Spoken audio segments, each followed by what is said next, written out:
বীরভূম জেলা 1820 সালে মর্যাদা পায়। লোকশ্রুতি বীরমল্লর নাম অনুসারে এই জেলার নামকরণ হয়।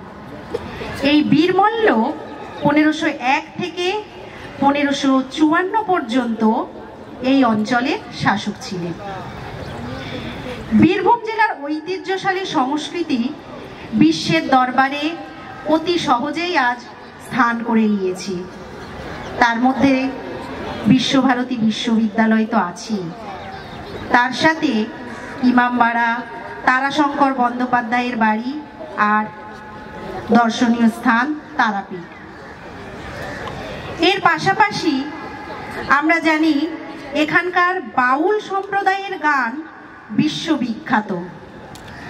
এছাড়াও এখানে আছে ভাদু, টুসু, ঝুমুর, কাঠি, রাইবেশে প্রভৃতি।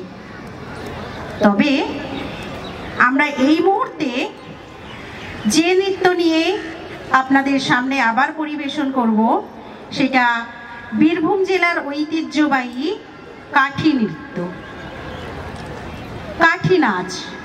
বীরভূম জেলার অতি প্রাচীন এক ঐতিহ্যশালী নৃত্য। এই কাঠি নৃত্যের পটভূমি থেকে আমরা জানতে পারি আগেকার দিনে বাগাল অর্থাৎ রাখাল বালকরা গ্রামের বিভিন্ন বাড়ি থেকে গরু মোষ নিয়ে মাঠে চড়াতে যেত। সেই বাগাল বা রাখালদের হাতে থাকতো লাঠি বা কাঠি।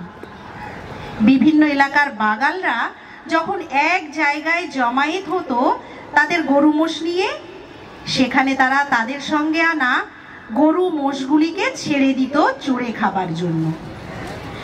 গরু মোষ যখন ঘুরে ঘুরে ঘাস খেত তখন এই বাগালেরা অর্থাৎ রাখালেরা তাদের অবসর সময়ে কাটাতো তাদের হাতে থাকা কাঠি বা লাঠি নিয়ে নানান ধরনের নাচ করে, যা আজকের আমাদের কাছে অতি জনপ্রিয় কাঠি নাচ। তো আমরা এবার দেখে নেব বীরভূম জেলার ঐতিহ্যবাহী লোকনৃত্য কাঠি।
Give